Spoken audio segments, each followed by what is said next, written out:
we're like over the hump here. Number 2, we're going to access resources using Slidekick. Now, here's where things get a little bit techy and a little bit, for some, difficult. So what I want you to do, I'm just going to recommend this to you. I think it would be best if you watched me first and send questions in the chat box, because if you're like me, I'm a doer. I want to do it and I want to figure it out, and I'm going to play around, and if I run into issues or problems, then I'll figure it out.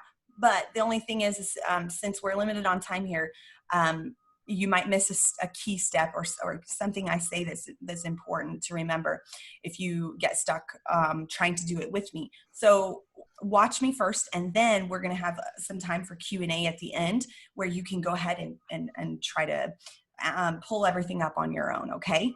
All right, so I'm checking the chat box. So I'm going to have my chat box up here, and if you have questions, please send them in the chat box. I know Heather is chatting today, and maybe some others. If you know the answer, send the answer too. Let's go ahead and get started. What is Slidekick? And why can't I find it in the App Store? We see that a lot. So think of Slidekick as a very super cool website, okay? I know it looks like and acts like an app, but it is an app. It's a web app. So it's something that you would open in your web browser, and it acts like a website, and you can add it to your home screen so you can have a handy dandy little icon. We'll talk about my recommendations in a minute, but what does Slidekick contain? Slidekick contains all of our resources. So we have like over 7,000 rewards. We have over like 5,000 props for all the VIPKid lessons. And then on top of that, we have feedback templates for almost every lesson and lesson notes for almost every lesson too.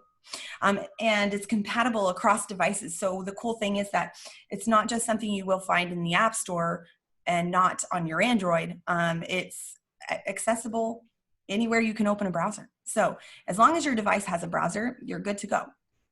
All right, so here are the steps that I'm going to show you. Before I show you on my device, that's where I'm going to screen share my phone so you can see me do these steps firsthand. And then, but number 4, I really want to point out before I get started, just so that your attention's drawn to it. When you first open Sidekick on your device, if you have never used Sidekick or opened Sidekick, then you're going to get a sign-in screen. This sign-in screen is more like a one-time authorization type of thing. Web apps, which is what Sidekick is, they work on your browsing history. So as long as you, for however long it is until you clear your browsing history, like the next time you do it on your device, you should stay signed in. So just always know that the PIN that it sends you, because you're going to type in your email address and you're going to select get PIN, you will get an email almost immediately. And it's a one-time code. Okay, so just remember that. It's not a password to remember. So anytime you ever see that sign-in screen again, you just need to type in your same email address and then tap get PIN again. And then you will be ready to go. All right, so let's go ahead. I'm going to stop this share. I'm going to start a new share. Oh, my face is probably very big on your screen here. Okay, so I'm going to, let's see if I can do this properly here. Okay, share screen, and I want to do AirPlay. I gotta turn that on. Okay, give me a second. Sometimes it gets a little wonky on me, sometimes. We'll see if it plays nice today. You know, that's the funny thing about technology. And I should probably add that as a slide for the beginner session, because while Google Slides are awesome, technology inevitably will fail at times. And so always have a backup nearby. I have my handy dandy Star one that has some stickers on it. Okay. So let's see. All right, AirPlay. Wow. Okay.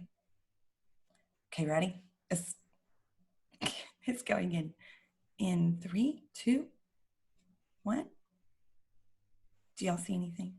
Not yet. No. Oh, man. Okay, I have an idea. Oh, I know why. There we go. Got it. My bad. Okay, so I had my phone on airplane mode. Go figure. Okay. Yeah, all right. Let me size this down a little bit so I can see your videos too. Here we go. Okay, so as you can see, I've got a couple of apps here to show you. One is the, sorry, I know you're probably hearing some furious clicking over there. Okay, I'm just trying to make this smaller on my screen. It's just not very, there we go. Yay, got it. Okay, so first step is that I'm going to open up my browser. Now I'm working on an iPhone something X, I think. I don't know. It's a newer iPhone, so it does have like the latest software. Okay, I do recommend that any device you want to reliably use Google Slides with, make sure that it can handle it. Just like VIPKid has tech requirements, we kind of have some tech requirements too. So just throwing it out there that if your device is a little bit out of date, or maybe you can't update past a certain iOS or whatever, it might not work as good, but you can always try. Okay, so I think an iPhone 8 should be great. I know a couple of our admin in our group have an iPhone 8, I think, right, Heather? Okay, so I have this little blue icon. Do you see this where it says cake right here? Let me spotlight it. Do you see this blue icon right here? Mm-hmm. So this is a browser that you can download from your app store. And if you're an iOS user, and it also is available on Androids, I definitely recommend it. The reason being is because it is a speedy browser. It's very fast. It loads high, big files very quickly. And some of our files are a little bit big. So we'll talk about which ones to avoid if you are having loading issues. But I'm going to open up Cake. Okay. Now this browser is different than what you're probably used to. So I am going to show you these steps on this browser though, because this is the browser ultimately that I recommend. If you use Safari, which you're more than welcome to use Safari or Chrome, just know that you need to be familiar with how the tabs work and where do you open up a new tab, things like that. Okay, so I am in Cake, and what I just did basically is I opened up my browser, and as you can see the little squares, why am I holding my phone up? Sorry, I can point over here. So you see the little squares at the bottom. Those squares are pretty universal, so on all browsers, that's how to flip between different tabs.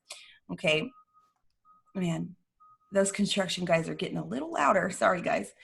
Okay, so when you open up Slidekick for the first time, what you'll want to do is type in this URL right here into your browser, whatever browser you choose to use. I'm going to type that in the chat box for you guys. And don't forget, you can save this chat. And if you forget to save this chat, like I probably would, then you can also access that URL in our Facebook group and the link in announcements. Okay, so it's showing me the sign-in screen. Like I told you, it was, oopsie, there we go. It's showing me the sign-in screen because this is the first time I'm signing in on a device, so which is what your situation will likely be. So I'm going to type in an email address. This is important to note that I recommend using a Google email address. It just works a little bit more reliably because sometimes if you're using Yahoo or Hotmail or sbcglobal.net or something like that, it might go to your junk, okay, or your spam. So I recommend using a Gmail account. So I'm going to type in my Gmail account here, and I'm going to tap on Get PIN. I want to make sure that I typed my email address in correctly, and I'm going to tap Get PIN. And I'm going to leave this screen. I'm actually going to go to my Gmail app right now and go check it out. And what I should see in my inbox, fingers crossed, is the pin for me to sign in to Slidekick. So let's go ahead and do that. All right. True test here. Man, there it goes. Okay. So this is the same email address that I just used to sign in. I typed it in Slidekick. I hit get pin, and I immediately went to my inbox. So these are the steps you'll take. So I'm going to use this pin code. It is not a password. So I'm actually just going to, if I can, oh, thought I could. Okay, 79639. 79639. Okay, and I'm going to hit sign in.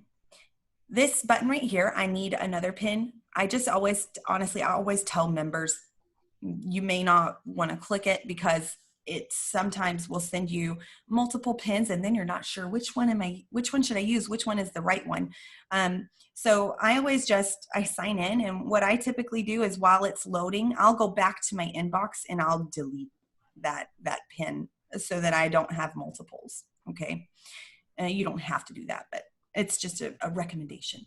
Okay. So now I'm on the home page of Slidekick.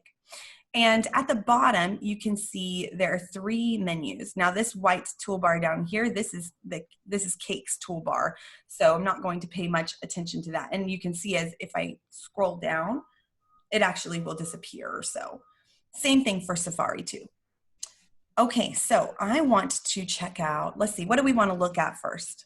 Maybe, I always show the rewards first. Let me show how to open up a lesson prop, okay? Let's say you want to open up something like that Bossy E file, or you have an upcoming lesson you've never taught before, and you want to have some of those animations to show your students. You would click on lessons down here at the bottom. So the little lightning bolt icon. So when you tap on lessons, what you'll see are a bunch of those lesson codes, those VIPKid lesson codes. And right now what I'm doing is I'm just taking my finger and scrolling down. On a computer, you would have to take your mouse and hover over the folder itself and use like 2 fingers on your trackpad or your mouse wheel thing, okay?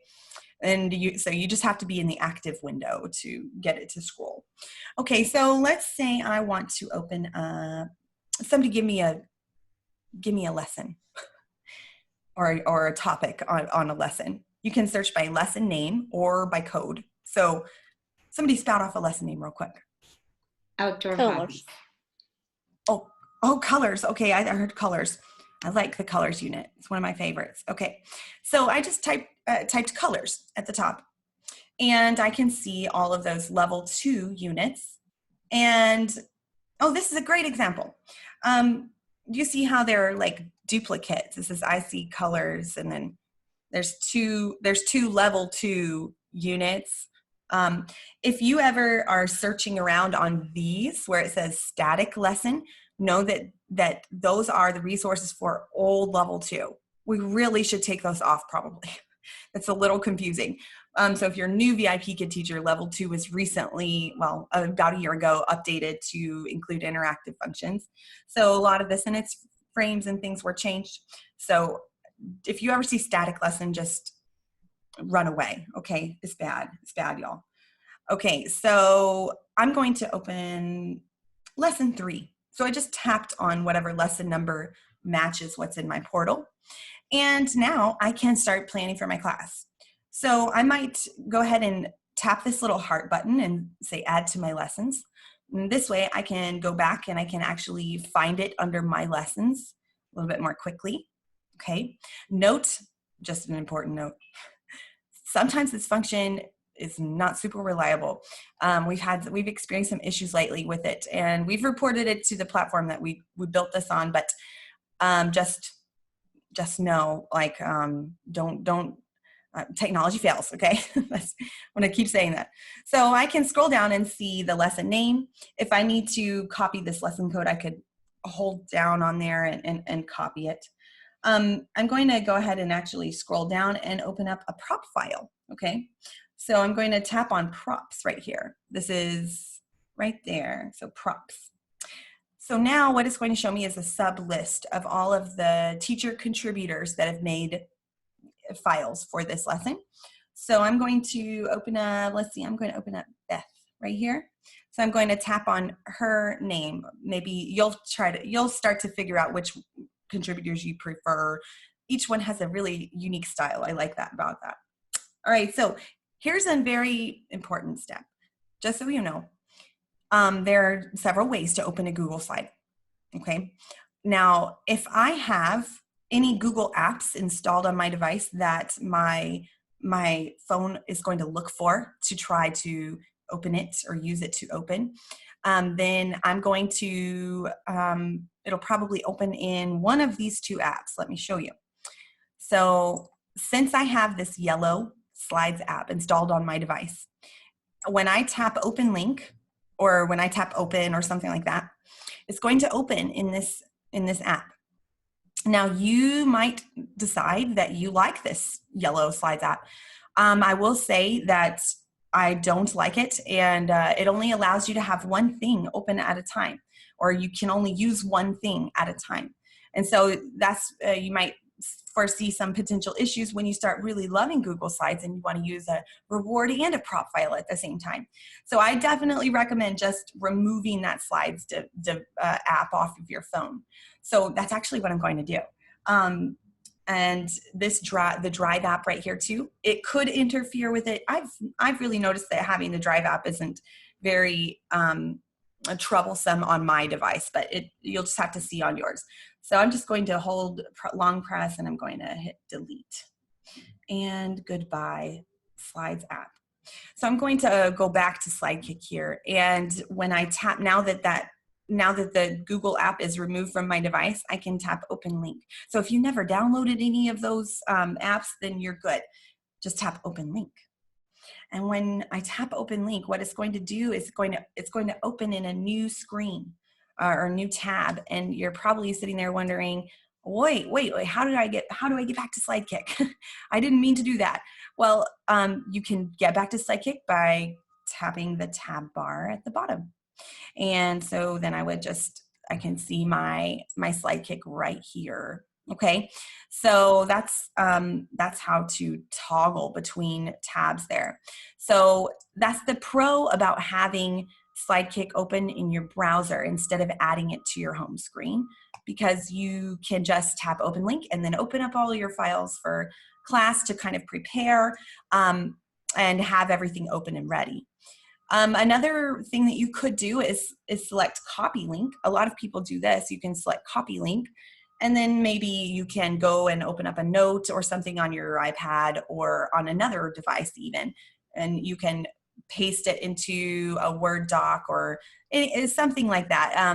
But copy link is useful, especially if you're wanting to make sure that just in case maybe Sidekick isn't staying loaded for you in class. Maybe you're experiencing connection issues and you don't want to have to rely on Sidekick being open.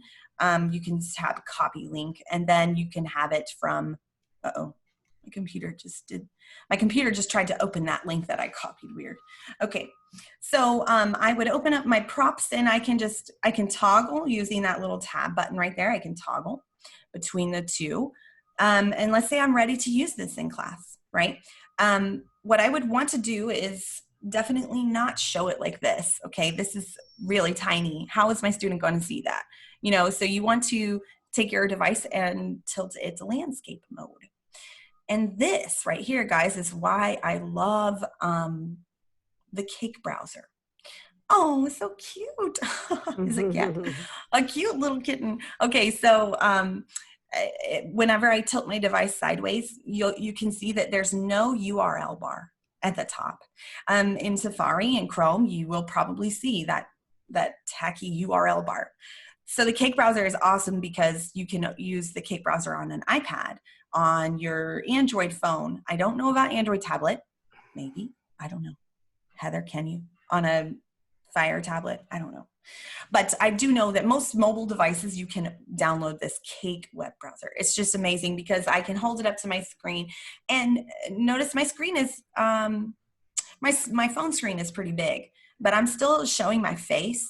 And I really try to recommend to teachers, especially those that are starting out with Google Slides, you definitely don't want to be doing this, okay? because it's a little bit unprofessional, and it can come across as a little bit confusing sometimes for new students too. So I always like to have my face. You can get really close up, you know, maybe spit on the webcam a little bit, but you want to keep your face in view. This also eliminates that issue that a lot of people experience. Notice that my color, like my face color, it adjusts with the screen. So notice I'm orange, and now I'm going back to normal.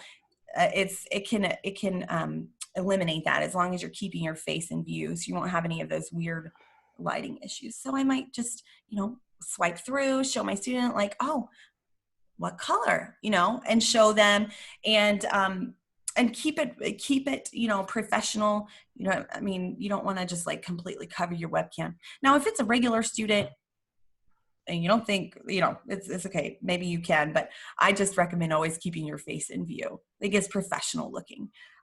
So I've opened up my prop, and maybe now I want to open up a reward. You know, I want to maybe do a reward that has something to do with colors. So I was just on that prop detail screen, and now I'm just going to go back, and then I'm going to hit back again, and then I'm back to the lesson detail. And now I can scroll down and I can actually see extension rewards. Okay, so if I tap on extension rewards, and I can scroll down, okay, and there are all these different suggestions for this lesson.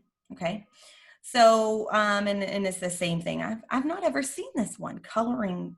Pick one. I've got to try this. Okay, so I'm going to tap open link, and when I tap open link, it's going to open up in a new tab once again. So I would just hit that tab button at the bottom, and now I can see those are open as well.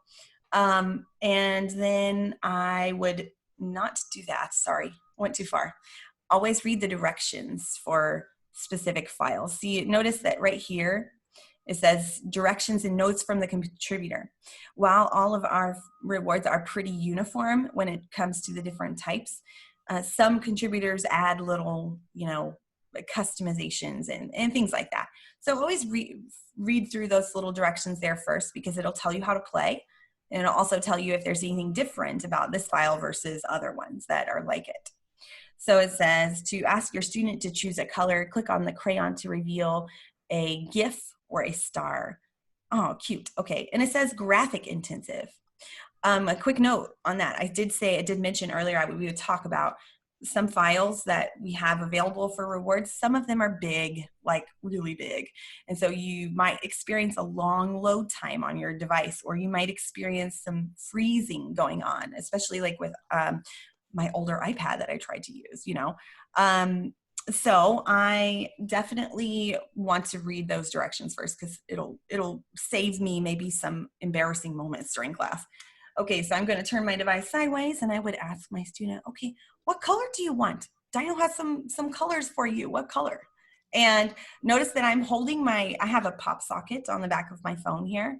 Okay, and then I have my lighting adjusted to suit this situation, so I don't have a light directly on. Like, I actually do have a light directly behind my webcam, but let's pretend I don't.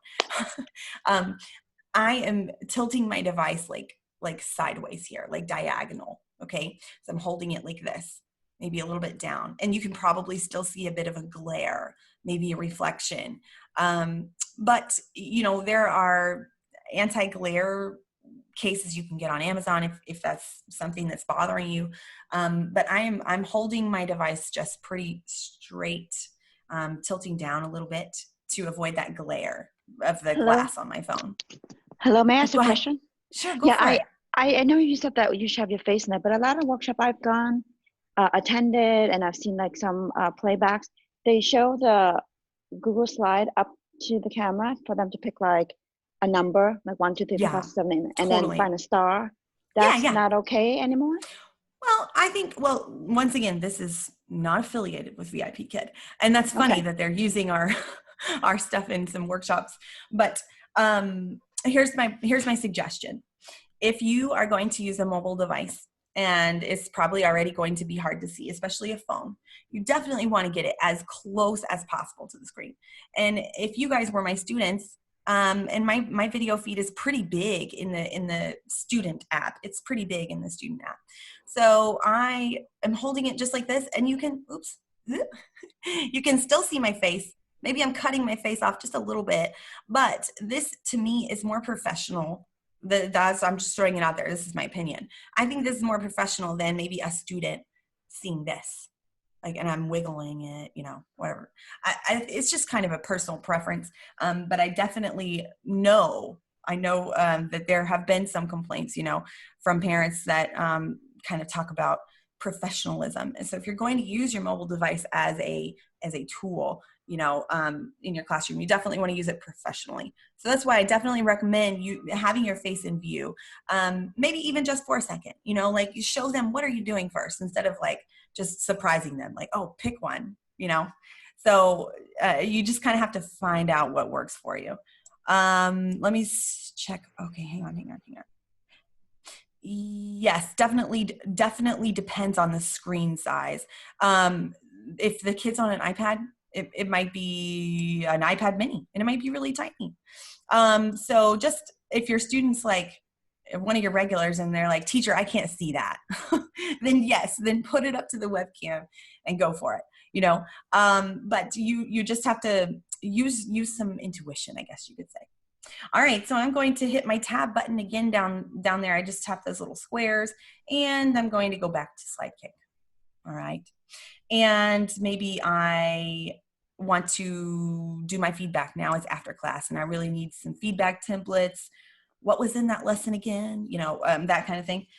I can tap on feedback templates right there, and I can scroll and scroll, and notice you'll have to hit more to see all of it. Okay, so hit more, and then it'll show you everything. Okay, we have our feedback templates organized by 3 types: short and sweet, just right, or all the details, or alternate is just could be one of those. Okay, and then I want to use this in class, or use this, you know, to send his feedback. I would hit copy this template.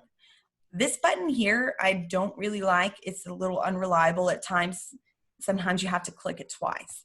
I like to use this button right here. So I can actually just hold down. I can long press and hold down, and I can tap copy that. And that one usually works pretty well. And then I would go to my VIPKid app and paste it there and find all the placeholders and things like that. So that's once again, that was on the lesson screen, okay? Lesson notes, you'll have to check out, just because we're limited on time, but check out the lesson notes. They're done by Stephanie Rivera, one of our editors, and she has Word docs that have like the PowerPoint basically outlined, but not what's on the slide, what you should say. So it's really great for new teachers because it's almost like a script, okay? Now, let me show you rewards very quick. I'm going to show you just how to navigate this screen. Since we've already gone over how to open something, I'm going to show you just how to navigate this screen. It's a little bit different than the lesson screen. As you notice, whenever I tapped on rewards down here, I'm brought to a screen that does not have a search bar at the top, okay? So what I would want to do is I would want to click on all rewards. You can if you want, or you can click on reward types, okay? I recommend checking this screen out once in a while, okay? Try something new, especially if you're already using Google Slides. Explore this screen because I tell you what, we have an amazing moderator named Heather Barron. She's answering all the questions in the chat box right now. She went through and wrote directions, really, really good, concise, entertaining directions, you know, on how to use these rewards, but not only directions, but some tips on how to get your students talking, to increase student output. How could I use this to engage, things like that. So I'm gonna scroll down and go down to, let's do pick one. Okay, so the pick one, that's the one we were just looking at with Dino and the crayons. And I said, pick one, that's a pick one, okay? So I can tap on a type of reward and I can see we have like 500 and something of those types of rewards. But then I can scroll down a little bit and I can see some you know, tips for those, okay? telling me how to use it. Tap the item the student selects, tap to continue to the next choice, okay? And it also gives a little snippet of how, you know, what are these rewards? What does the student do? What do I do? That kind of thing. Puzzles, there's another one. So yeah, those are definitely useful. I don't know if a lot of members use this menu right here, this reward types. I would probably, as a human being, want to click the one that has the most numbers on it. I maybe need to make those buttons or something. Okay, so I'm going to click on all rewards. Now, when I click on all rewards, this isn't going to filter anything by type. I'm going to get to search to my heart's content, okay? So let's say I want to find some super awesome dino stars. So I'm gonna type in dino, and I'm gonna type in star. Oopsie, spelled it wrong. Okay, use keywords, 1 or 2 keywords. Don't try to type a whole sentence and you won't get any results, okay? So I'm gonna type in dino star, and I wanna open up maybe this girly dino stars. Oh man, Elsa will love this. And I'm gonna tap open link, and it's going to just open up in a new tab. And like I said, see how it took a little bit to load. Some of these files are a little bit more graphic heavy than others. And I can just swipe, and show a star, you know, and ask me, who is that? Is that purple dino? Okay, so read the directions on each. You can see, like, notice how I'm having to, whenever I just swipe it, like this, when I just tapped it, it's like nothing's there. What's going on? It's broken. No, you got to read the directions. Okay, so you swipe one more time and the star will show. Okay, so that is how to kind of open up a reward from the reward screen. Now I'm just hitting my tab button. Every time that I want to go back and toggle between things, I'm using the tab button. And I am in the Cake browser. Once again, this is the Cake browser. And I've removed all of those Google apps from my device so that when I hit open link, those apps aren't trying to open it. Does that make sense? So let's see, Brittany, to switch between props and words, do you have to go back and forth between tabs? Yes, you do. Unless you did some really cool magic and learned how to morph them into one, which you can, but it's a little excessive. So yeah, I'm just tapping between tabs. And a suggestion for those that are doing that, hold your device next to your webcam. See, my phone is right here. Hold your device next to your webcam if you need to toggle between tabs. Just hold it right up there by your lens, your camera lens. So now when I'm toggling between tabs, I can still tell that I'm looking away, right? So right now I'm switching between things, and I might be able to use my peripheral vision a little bit more if it's right there next to my webcam, and I can still appear like I am, not on my phone. Like this doesn't look good, right, guys? I think we can all agree. Like, this does not look professional. So definitely hold your phone next to your webcam, your tablet, whatever it may be. Hold it right next to your webcam, and then it's just a really short glance to the side versus a really long, suspicious look down, okay? Okay, so questions. This kind of brings us to our Q&A time. Let me go ahead and give you guys the link to this presentation, okay? So I'm gonna type this in here, in the chat box here. So this presentation we were reviewing today, you can open it up at this, oops, I forgot to put HTTP, my bad. Okay, 101 Zoom. Oops, I spelled it wrong again. I'm sorry, guys. I always do this right at the end. Okay, I probably should just have it on my clipboard. And if you are wanting to, you're welcome to send a tip or follow me on Instagram or subscribe to my YouTube channel. I would love to connect with you guys. And there it goes. Got it. So Thank you so much for coming today. And I'm more than happy to stick around and answer some specific questions if you have them. Okay. So feel free to unmute. And to everybody else who has gotten what they needed, thank you so much for coming today. And I really, really appreciate you guys wanting to spice up and revamp your classrooms. Okay. Bye to those that are leaving. Bye, guys.